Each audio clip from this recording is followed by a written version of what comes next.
तो कहानी की शुरुआत एक बर्फीले एरिया को दिखाते हुए होती है, जहां वॉरियर इग्नेसियो और चीफ साइंटिस्ट जोजे कॉड इंडस्ट्रीज के लिए काम करते हुए नजर आते हैं। दरअसल ये लोग एक गोलाकार चीज की माइनिंग कर रहे होते हैं। इसी बीच कॉड इंडस्ट्रीज की ओनर विक्टोरिया वहां आती है और देखती है कि उस गोलाकार चीज के अंदर से बीटल शेप में एक स्कैरब निकला है। इस बीटल स्कैरब को देखकर विक्टोरिया बहुत खुश हो जाती है। इसके बाद हम जैमी नाम के लड़के को देखते हैं, जो कि अपना ग्रेजुएशन खत्म करने के बाद अपने घर आया था। यहाँ जैमी की फैमिली उसे एयरपोर्ट पर लेने आती है, जिसमें उसके पिता अल्बर्टो, माँ रोसियो, चाचा रूडी, बहन मिलाग्रोस और उसकी ग्रैंडमा होती हैं। जैमी को पिकअप करने के बाद सभी लंच के लिए जाते हैं, जहां जैमी को अपनी फैमिली से पता चलता है कि कॉड इंडस्ट्रीज धीरे धीरे पूरे शहर पर कब्जा कर रही है, जिससे उसकी फैमिली ने अपनी दुकान खो दी और उनके ऊपर काफी कर्जा हो गया, इसलिए जल्द ही वो अपना घर भी खो देंगे। इसके अलावा जैमी को पता चलता है कि फैमिली में हुए इन हालातों के कारण अल्बर्टो को हार्ट अटैक आया था। सब कुछ जानने के बाद जैमी कहता है कि मैंने अपनी पढ़ाई कंप्लीट कर ली है और अब मेरे पास डिग्री भी है,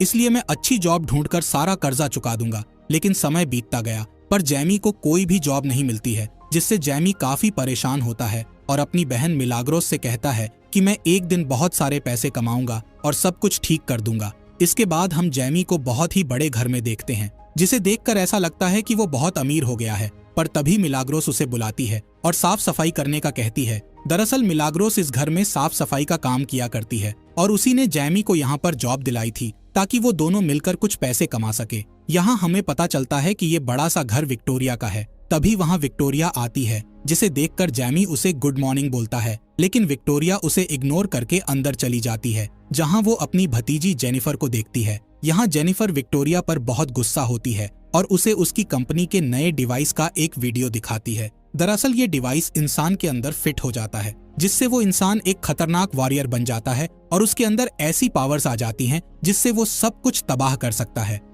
अब जेनिफर गुस्से में आकर विक्टोरिया से कहती है कि इस कंपनी को ये हथियार बनाने का काम नहीं करना चाहिए। असल में ये कंपनी जेनिफर के पिता की थी, पर उनकी डेथ के बाद विक्टोरिया इस कंपनी की ओनर बन गई और जेनिफर के पिता की आखिरी इच्छा थी कि उनकी कंपनी इस तरह के डिवाइस ना बनाए, इसलिए जेनिफर विक्टोरिया के खिलाफ थी। खैर, विक्टोरिया जेनिफर को याद दिलाते हुए कहती है कि ये कंपनी मेरे हाथों में है, इसलिए मैं जो चाहूँ वो कर सकती हूँ। लेकिन जेनिफर अभी भी उनके खिलाफ थी। तब विक्टोरिया का बॉडीगार्ड इग्नासियो उसे रोकने की कोशिश करता है। ये देखकर जैमी जेनिफर को बचाने के लिए आता है, जिससे विक्टोरिया जैमी और मिलाग्रोस को जॉब से निकाल देती है। इस बात से जेनिफर को जैमी के लिए बहुत बुरा लगता है, इसलिए वो उसे अपना नंबर देते हुए उसे नई जॉब दिलाने का कहती है। इसी रात जैमी जेनिफर को मैसेज भेजने का सोचता है, पर वो बहुत नर्वस था। तब उसके पिता उसे मोटिवेट करते हुए जेनिफर को मैसेज भेजने का कहते हैं, जिससे जैमी उसे मैसेज भेज देता है। अगले दिन जैमी को एक कंपनी में मीटिंग के लिए बुलाया जाता है। तभी हम जेनिफर को इस कंपनी की लैब में जाते हुए देखते हैं, जहां उसे बीटल स्कैरब दिखाई देता है और वो उसे बर्गर बॉक्स में रखकर भाग जाती है। जिसके बाद जोजे लैब में आता है और देखता है कि स्कैरब गायब हो गया है, इसलिए वो सिक्योरिटी को कंपनी के सभी गेट्स बंद करने का ऑर्डर दे देता है। यहाँ जेनिफर सिक्योरिटी अलार्म की आवाज सुनकर डर जाती है। तभी उसे जैमी मिलता है, जिसे देखकर जेनिफर उसे वो बॉक्स दे देती है और कहती है कि तुम्हें इस बॉक्स की रक्षा करना है, जिसके बदले मैं तुम्हें पैसे दूंगी। साथ ही वो उसे इस बॉक्स को ना खोलने का कहती है। इसके बाद जैमी इस कंपनी से बाहर चला जाता है और गार्ड जेनिफर की तलाशी करने के लिए उसके पास आ जाते हैं। इसके बाद हम जैमी को उसके घर में देखते हैं, जहां उसकी फैमिली उस बॉक्स को खोलने का कहती है। वो लोग जैसे ही बॉक्स को खोलते हैं तो उसमें उन्हें स्कैरब डिवाइस दिखाई देता है, जिसके साथ वो लोग खेलना शुरू कर देते हैं। तब जैमी उनसे वो डिवाइस छीन लेता है, जिस दौरान वो डिवाइस चमकने लगता है और सीधे जैमी के चेहरे पर आ जाता है। तब रूडी उसे हटाने की कोशिश करता है, जिस दौरान उसे बिजली का झटका लगता है और वो दूर गिर जाता है। इसके बाद वो डिवाइस जेमी के कपड़ों के नीचे घुस जाता है और उस डिवाइस से कीड़े की तरह पैर निकल आते हैं, जो कि जेमी को छत पर चिपका देते हैं और फिर जेमी की बॉडी के चारों ओर एक कवच बनने लगता है और जेमी एक सुपर हीरो की तरह दिखाई देने लगता है। साथ ही उसके सूट पर AI सिस्टम एक्टिव हो जाता है। तभी अचानक वो सूट छत को तोड़ते हुए जैमी को स्पेस में ले जाता है। यहाँ जैमी को अभी भी विश्वास नहीं हो रहा था कि उसके साथ क्या हो रहा है। अब वो सूट जैमी को वापस नीचे लाता है और उसे गाड़ियों से बचाते हुए शहर के चारों ओर घुमाता है। तभी जैमी एक बस के सामने आ जाता है, जिससे वो सूट एक स्पेशल शील्ड बनाकर उस बस को 2 हिस्सों में काट देता है। इसके बाद जैमी वापस घर आ जाता है और वो सूट ऑटोमेटिकली गायब हो जाता है। यहाँ हम देखते हैं कि जैमी की बॉडी में एक भी घाव नहीं है, पर वो सूट के कारण बेहोश हो जाता है। जब जैमी होश में आता है तो वो देखता है कि वो स्कैरब डिवाइस उसकी पीठ में घुसा हुआ है। इस बात से घबराकर जैमी पुलिस को बुलाने का सोचता है, लेकिन रूडी मना करता है और कहता है कि अगर हम पुलिस के पास गए तो वो जैमी को चोर समझेगी। इसके बाद जैमी जेनिफर को ढूंढने जाता है,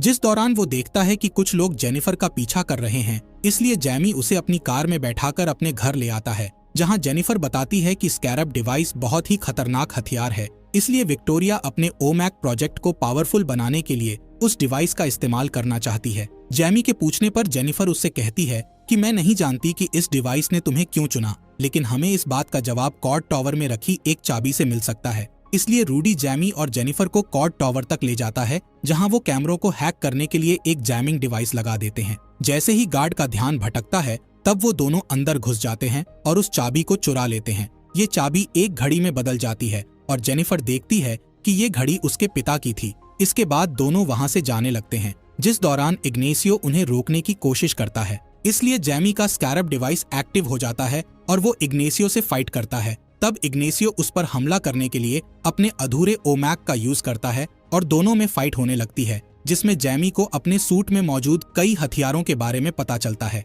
यहाँ जैमी बहुत ही खतरनाक फाइट करता है और इग्नेसियो को मारने ही वाला होता है। तब जैमी उस एआई सूट को रोकते हुए कहता है कि मैं किसी की जान नहीं लेना चाहता हूँ। तभी अचानक रूडी और जेनिफर एक गाड़ी से भागने लगते हैं, जिससे इग्नेसियो उन्हें शूट करने लगता है। इसलिए जैमी गाड़ी के पास चला जाता है। ये देख इग्नेसियो जल्दी से उठता है और जैमी पर हमला करने के लिए आगे बढ़ता है, लेकिन रूडी इग्नेसियो को हिट करके जैमी को बचा लेता है और फिर वो तीनों वहां से भाग जाते हैं। अगली सुबह वो तीनों जेनिफर की पुरानी हवेली में पहुंचते हैं, जहां घड़ी का यूज करके वो एक सीक्रेट लेयर तक पहुंचते हैं। यहाँ जेनिफर को पता चलता है कि उसके पिता शहर के सुपर हीरो थे, जिन्हें ब्लू बीटल के नाम से जाना जाता था, और उन्होंने स्कैरब की मदद से शहर में हो रहे क्राइम को खत्म करने के लिए बहुत सारे गैजेट और टेक्नोलॉजी बनाई थी। इधर रूडी एक पुराने कंप्यूटर में जैमी की प्रॉब्लम का हल ढूंढता है। वहीं जैमी बाथरूम में जाकर देखता है कि उसकी बॉडी में ब्लू कलर का चमकता हुआ एक घाव बन गया है। इसका मतलब था कि स्कैरब धीरे धीरे जैमी के शरीर के साथ खुद को जोड़ रहा है, लेकिन ये घाव जल्दी से ठीक हो जाता है।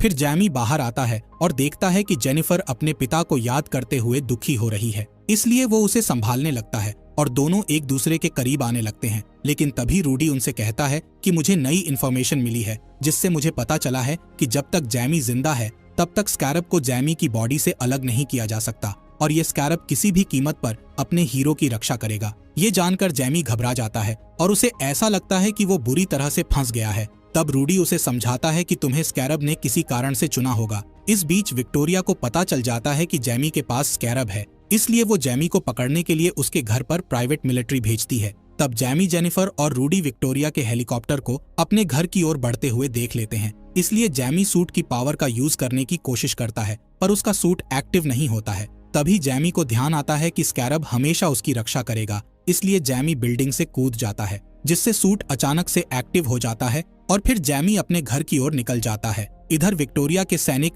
जैमी की फैमिली को घर से बाहर खींचकर उनके ऊपर गन पॉइंट कर देते हैं। तभी जैमी वहां आ जाता है और कुछ सैनिकों को धक्का देकर गिरा देता है। दूसरी ओर विक्टोरिया जैमी के सूट की पावर देखना चाहती थी, इसलिए वो अपने सैनिकों से जैमी की फैमिली को टारगेट बनाने का कहती है। तब जैमी अपनी शील्ड को एक्टिव करता है और अपनी फैमिली को गोलियों से बचा लेता है। इसके बाद जैमी अपने एआई से ऐसे हथियार मांगता है जिससे किसी की जान न जाए। इस हथियार से जैमी सभी सैनिकों को मारना शुरू कर देता है। इस बीच उसकी फैमिली वहां से भागने लगती है, जिस दौरान मिलाग्रोस गिर जाती है। जब अल्बर्टो उसकी मदद करने के लिए उसके पास जाता है, तब एक सैनिक अल्बर्टो पर हमला करके उसे बुरी तरह घायल कर देता है, जिससे उसे हार्ट अटैक आ जाता है। यहाँ विक्टोरिया का बॉडीगार्ड इग्नेसियो जैमी को अपने निशाने पर ले लेता है और उसे शूट करने वाला होता है कि तभी जैमी को अपने पिता की आवाज सुनाई देती है, इसलिए वो उन्हें बचाने के लिए जाने लगता है। जिस दौरान इग्नेसियो ब्लू बीटल को कमजोर करने वाली टेक्नोलॉजी से अटैक करके जैमी को नीचे गिरा देता है। थोड़ी ही देर में जैमी के घर को ब्लास्ट करके जला दिया जाता है। यहाँ जैमी अपने पिता को मरते हुए देख रहा था, पर वो चाहकर भी उनकी हेल्प नहीं कर सकता था।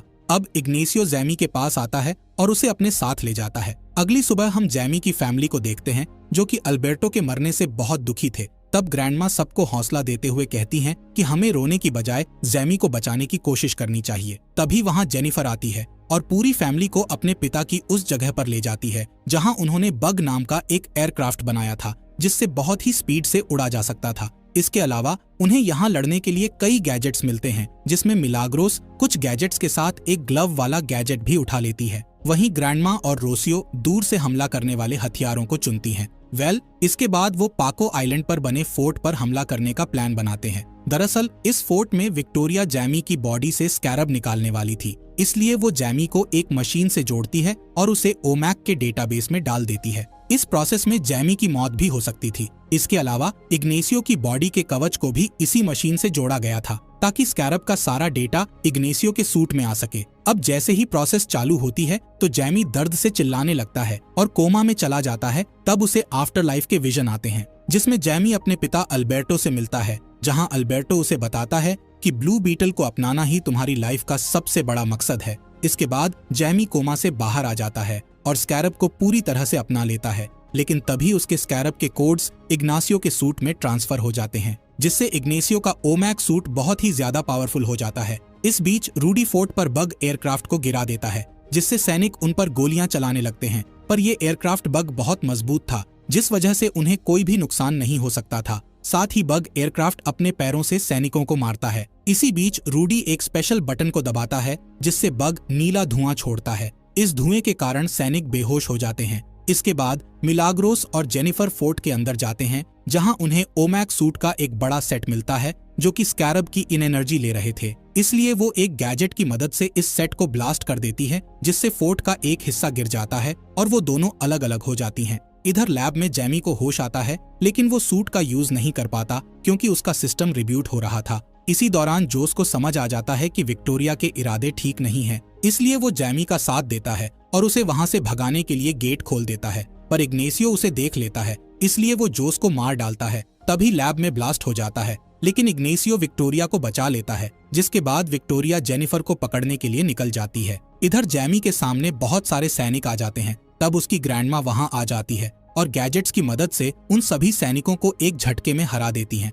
अब सभी बग के अंदर जाते हैं, लेकिन मिलाग्रोस और जेनिफर अभी भी वहां नहीं आए थे, इसलिए जैमी उन्हें बचाने के लिए वापस फोर्ट के अंदर जाता है। यहाँ मिलाग्रोस अपने ग्लव्स का यूज करके खुद को सैनिकों से बचा रही होती है, लेकिन सैनिक उसे जल्द ही घेर लेते हैं। तभी वहां जैमी आ जाता है और उसका सूट भी एक्टिव हो जाता है। अब जैमी इस सूट को पूरी तरह से कंट्रोल कर सकता था, इसलिए जैमी कुछ ही देर में उन सभी सैनिकों को हरा देता है। इसी दौरान इग्नेसियो वहां आ जाता है और जैमी को दीवार की दूसरी तरफ फेंक देता है। जैमी किसी तरह खुद को बचाता है और फिर इग्नेसियो से लड़ने के लिए उसके पास जाता है, जिससे वो दोनों लड़ते हुए स्पेस में चले जाते हैं और एक दूसरे पर अटैक करते हुए वापस जमीन पर गिरने लगते हैं। इस बीच विक्टोरिया जेनिफर को बंदी बना लेती है और यहाँ से भागने की तैयारी करती है, लेकिन तभी जेनिफर अपने पिता का स्पेशल गम बॉम्ब हेलीकॉप्टर में डाल देती है, जिससे हेलीकॉप्टर क्रैश हो जाता है। पर जेनिफर और विक्टोरिया बच जाती हैं। यहाँ जेनिफर स्कैरब के डेटा वाले डिवाइस को तोड़ देती है, जिससे विक्टोरिया अब कभी भी स्कैरब जैसे डिवाइस नहीं बना सकेगी। इधर जैमी अपने सूट से अपनी इमेजिनेशन वाला एक हथियार मांगता है और उससे इग्नेसियो पर हमला कर देता है, लेकिन इग्नेसियो अपने वॉर एक्सपीरियंस का यूज करके उसे नीचे गिरा देता है। इसी दौरान रूडी इग्नेसियो पर पत्थर फेंककर उसका ध्यान भटकाता है, जिससे इग्नेसियो उसे शूट कर देता है। ये देखकर जैमी को बहुत गुस्सा आता है और वो इग्नेसियो से बदला लेने के लिए उस पर खतरनाक वार करके उसे मारने ही वाला होता है कि तभी एआई उसे याद दिलाता है कि तुम किसी की जान नहीं लेना चाहते। इसके अलावा एआई उसे इग्नेसियो की पिछली यादें दिखाता है, जिससे पता चलता है कि इग्नेसियो भी उसी की तरह एक विक्टिम है, क्योंकि जब इग्नेसियो छोटा था तब कॉर्ड इंडस्ट्रीज के बॉम्ब ने उसके घर को ब्लास्ट कर दिया था, जिससे उसकी माँ की मौत हो गई थी। तब विक्टोरिया ने उसे ओमैक प्रोजेक्ट के एक्सपेरिमेंट के लिए अपने साथ रखने का फैसला किया था। यहाँ जैमी इग्नेसियो को छोड़ देता है, जिससे इग्नेसियो को एहसास होता है कि अब उसके पास विक्टोरिया के ऑर्डर्स को अनदेखा करने की पावर है। जिसके बाद इग्नेसियो विक्टोरिया के पास जाता है और एक बहुत ही खतरनाक ब्लास्ट कर देता है, जिससे उन दोनों की मौत हो जाती है और पूरा आइलैंड ब्लास्ट होने लगता है। तब रूडी बग को लेकर आता है और जैमी और जेनिफर को बचा लेता है, जिसके बाद वो सभी वहां से निकल जाते हैं और अल्बर्टो की मौत का शोक मनाते हैं। अब कुछ समय बाद जेनिफर कॉर्ड इंडस्ट्रीज पर कब्जा कर लेती है और न्यूज में अनाउंस करती है कि वो भलाई के लिए हर तरह की मिलिट्री प्रोजेक्ट पर काम करेगी। यहाँ जैमी और उसकी फैमिली अपने जले हुए घर में जाते हैं और सोचते हैं कि अब उन्हें क्या करना चाहिए। तभी उनके पास उनके सारे पड़ोसी आते हैं और उनका स्वागत करते हैं। इसी बीच जेनिफर उनसे मिलने आती है और बताती है कि मैं रूडी जैसे अच्छे इन्वेंटर को कॉर्ड इंडस्ट्री में रखना चाहती हूँ और इसके बदले मैं पूरी फैमिली को पैसे दूंगी। इसके बाद जैमी जेनिफर को अपने साथ बाहर चलने के लिए कहता है, तब दोनों किस करते हैं और जैमी उसे लेकर उड़ जाता है। कहानी की एंडिंग में हम जेनिफर के पिता की जगह को देखते हैं, जहां अपने आप ही कंप्यूटर ऑन हो जाता है और उसमें जेनिफर के पिता की वॉइस रिकॉर्डिंग चलने लगती है, जिसमें वो कहते हैं कि मैं अभी भी कहीं पर जिंदा हूं। इसी के साथ इस कहानी का यहीं पर एंड हो जाता है। फॉक्स एक्सप्लेनर चैनल को सब्सक्राइब करने के लिए आपका दिल से शुक्रिया।